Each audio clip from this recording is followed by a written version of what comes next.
नमस्कार दोस्तों, मेरा नाम मोनीश कुमार दुबे। मैं अपने YouTube channel Dubey prime classes पे आपका स्वागत करता हूं। आज के इस वीडियो में हम आपको एक ऐसा ट्रिक सिखाने वाले हैं कि जिसको देखते ही आप वर्गमूल कितना भी बड़ा वर्गमूल हो उसका आंसर तुरंत आप झट से दे सकते हैं, वो भी सेकेंड के अंदर। आइए देखते हैं कैसे है। यहाँ पे आपको हम ये सब क्वेश्चन कुछ चुन के लाए हुए हैं जिसका वर्गमूल आज आपको हम निकाल के दिखाएंगे। वर्गमूल निकालने के लिए आपको सबसे पहले ये सब चीज़ें पता होनी चाहिए जो आपको नॉर्मली 1 से लेकर 25 तक का वर्ग आप सभी लोगों को याद ही होगा। उसके बाद अगर नहीं भी याद है तो मैंने वर्ग निकालने का तरीका अपने इससे पहले वाली वीडियो में डाल चुका है। तो आइए देखते हैं इसको कैसे निकालेंगे। आपको देखना पड़ेगा यूनिट डिजिट ऑफ क्वेश्चन, यानी क्वेश्चन में यदि यूनिट डिजिट ये है 1 4 5 6 9, 1 4 5 6 9 के अलावा यदि कोई भी यूनिट डिजिट जैसे 2 3 7 8 2 3 7 8 ये यूनिट डिजिट आती है तो कभी भी इसका वर्गमूल नहीं निकलेगा। ये चीज़ समझ लीजिएगा। क्या है 2 3 7 8 जब आता है तो इसका वर्गमूल नहीं निकलेगा। किसी भी हालत में इसका वर्गमूल सटीक नहीं निकल सकता। इसका वर्गमूल निकालने के लिए आपको भागविधि का यूज किया जाएगा। भागविधि का यूज करेंगे वो भी पॉइंट में जाएगा और किसी किसी संख्या का पूरा वर्गमूल निकल जाएगा, नहीं तो उसका भी पूरा वर्गमूल नहीं निकलेगा। तो चलते हैं, हम आपको दिखाएंगे कैसे आप वर्गमूल निकालेंगे। वर्गमूल निकालने के लिए आप कुछ क्वेश्चन हमने यहाँ पर नोट किया है, इसमें से एक एक क्वेश्चन लेके हम सॉल्व करके आपको एग्जाम्पल के थ्रू वर्गमूल निकालना बताएंगे। चलिए देखते हैं क्या है। 1225। आपको कुछ करना नहीं है, आपको इकाई के अंक से 2 का जोड़ा बनाना है। इकाई के अंक के साथ 2 का जोड़ा बनाना है। 2 का जोड़ा बनाने के बाद आप ये देखेंगे इसमें इकाई की अंक क्या है। इकाई की अंक आपको बताए थे, इकाई की अंक ये है आपकी 5। और हाँ, यहाँ से ये देखिए एक जो है 1 का वर्ग निकालने पे और 9 का वर्ग निकालने पे यूनिट डिजिट इसका 1 आता है। 2 का वर्ग 8 का वर्ग निकालने पे इसका यूनिट डिजिट 4 आता है। 5 का वर्ग निकालने पे इसका यूनिट डिजिट 5 आएगा। 4 और 6 का यूनिट वर्ग निकालने पे इसका यूनिट डिजिट 6 आएगा और 3 और 7 का 9 आएगा।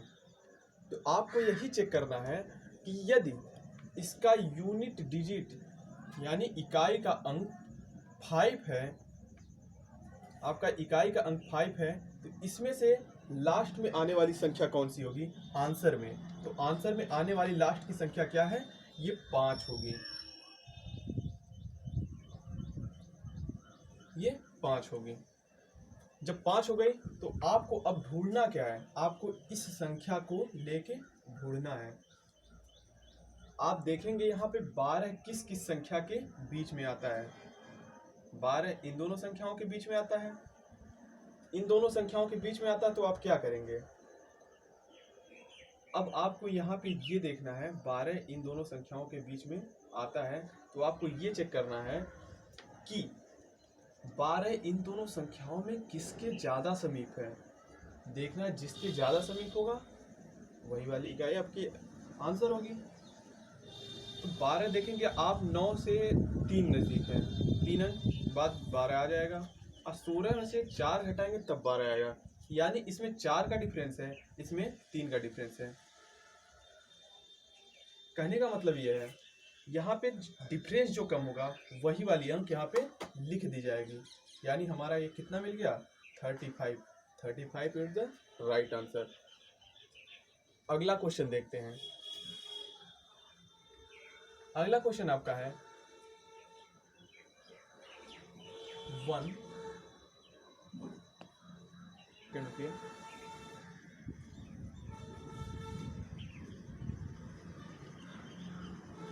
10 प्रैक्टिस करिए। प्रैक्टिस करने के बाद आपके क्वेश्चन इतने जल्दी निकलेंगे, क्वेश्चन के आंसर इतने जल्दी निकलेंगे कि आप सोच भी नहीं सकते। क्या है 1 4 4 1, नहीं 4 ही है, 1 4 4 4। अब आपको देखना है यहाँ पे 2 का जोड़ा बनाएंगे यूनिट डिजिट साइड से।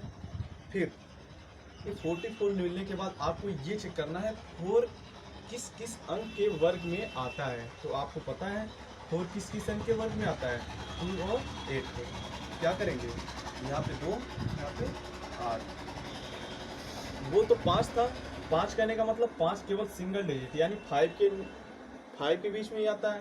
लेकिन ये 2 और 8 के बीच में ही 4 आता है। 2 का भी वर्क करेंगे तब भी 4 आएगा, 8 का वर्क करेंगे तब भी 4 आएगा। तो आपको पता चल गया ना कि यहाँ पे ये 2 और 8 किसके अंतर्गत आया, 4। यानी इसका 4 जो है यूनिट डिजिट जिसका 4 रहेगा, 2 और 8 आप चुनेंगे यहाँ से देख के। 2 और 8 मिल गया। अब आपकी समस्या क्या मिलती है, 2 और 8, आप इसमें से कौन सा अंक चुनेंगे। तो आप इस यहाँ पे आएंगे, यहाँ पे देखेंगे ये 14। अब ये देखेंगे यहाँ पे आपको 14 ढूंढना है, 14 किन किन अंकों के बीच में आएगी। 14 इसके और इसके बीच में आएगी, इन दोनों अंकों के बीच में आएगी। इन दोनों अंकों के बीच में आने के बाद आपको क्या देखना है, आपको देखना ये है जो सबसे छोटी अंक होगी वही आप यहाँ पे लिख लेंगे। इन दोनों में जो सबसे छोटा होगा यानी सबसे ऊपर वाला। कहने का मतलब ये है पहले ढूंढेंगे ये अंक ढूंढेंगे कहाँ पे है, किस किस अंकों के बीच में मिलेगी। यानी आपको इन दोनों अंकों के बीच में मिल गई ये दोनों अंक, तो सबसे ऊपर वाली अंक क्या होगी, आपकी आंसर होगी।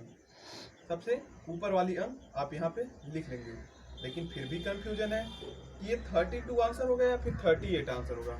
उसके लिए भी तरीका है, उसके लिए तरीका ये है आपको यहाँ चेक करना पड़ेगा कौन सा अंक इन सब दोनों अंकों के एकदम नज़दीक है। कौन सी अंक इन दोनों अंकों के नज़दीक है। तो ये 9 और 16 के बीच में 14 जो है किसके नज़दीक है, 14 16 के ही नज़दीक है ना। तो आपका ये नीचे वाला आंसर ये नीचे वाले के नज़दीक है ना, तो आपका ये नीचे वाला आंसर सही होगा। हाँ, हमेशा आप कैसे लिखेंगे, ये छोटी अंक ऊपर बड़ी अंक नीचे ऐसे करके लिखेंगे जिस हिसाब से मैंने लिखा हुआ है। पहले छोटी अंक फिर बड़ी अंक ऐसे करके आप ऐसे ही लिखेंगे भी। अगला क्वेश्चन,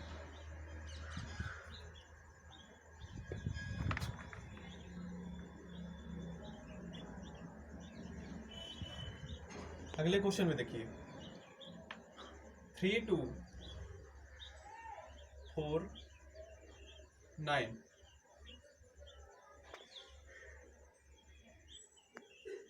3 2 4 9 आपको यहाँ पे चेक करना है।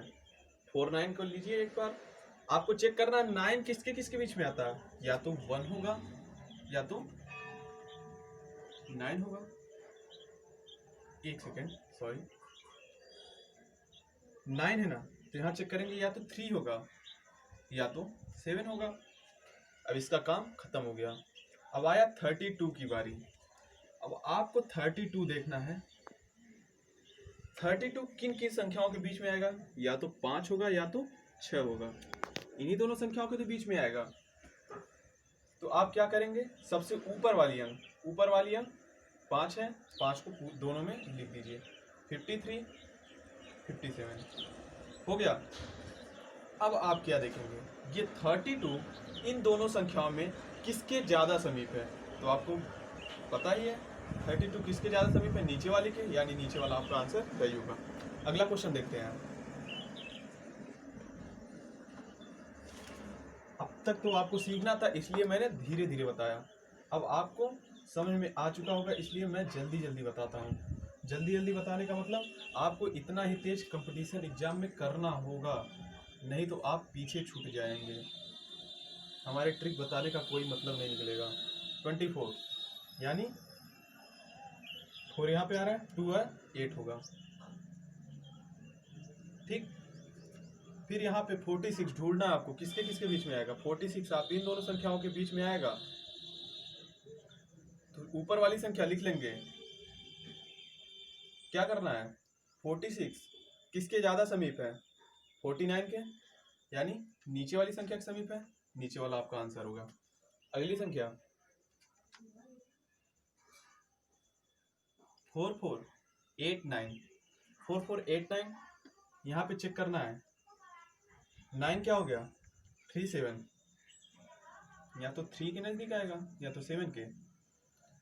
अब आपको देखना क्या है, 44, 44 किन किन संख्याओं के बीच में आता है, इन्हीं दोनों संख्याओं के बीच में आता है ना। तो क्या करेंगे, ऊपर वाली संख्या लिख लेंगे यहाँ पे। ऊपर वाली संख्या लिखने के बाद आपको क्या चेक करना होगा, यहाँ पे ये चेक करना होगा कि 44 किसके नजदीक है, 44 किसके नजदीक है, 49 के। नीचे वाला आंसर सही। यानी अब उसके बाद फिर क्या कौन सा क्वेश्चन है, 169, छठवां नंबर क्वेश्चन 169। अब यहाँ पे आप केवल 1 का 2 का जोड़ा बनाएंगे। कोई भी क्वेश्चन हो आपको 2 का जोड़ा बनाना है। 2 का जोड़ा बनाएंगे, 9 मिलेगा, यानी या तो 3 या तो 7। मिलने के बाद आपको 1 ढूंढना है, तो 1 आपको दिख रहा है, आप 1 1 लिख लेंगे। किसके नज़दीक है, इसके नज़दीक है, यानी 13 आपका सही है। क्योंकि 4 तो आएगा नहीं, उसके नीचे कोई अंक है नहीं और उसके ऊपर भी कोई अंक नहीं है, यानी ऊपर वाली अंक यही आंसर होगी। फिर आप क्या करेंगे, अगला 625 करेंगे, 7वां क्वेश्चन है। तो ये 25 आप एक बार लेंगे। 5 किसके बाद आता है, 5 केवल 5 में आता है। उसके बाद ये 6 जब आपको दिखेगा तो 6 आपको ढूंढना है किसके किसके बीच में आ सकता है, इन दोनों संख्याओं के बीच में आएगा। तो आप क्या करेंगे, इन दोनों संख्याओं में किसको लिखेंगे, जिसके ज़्यादा नज़दीक होगा, तो किसके नज़दीक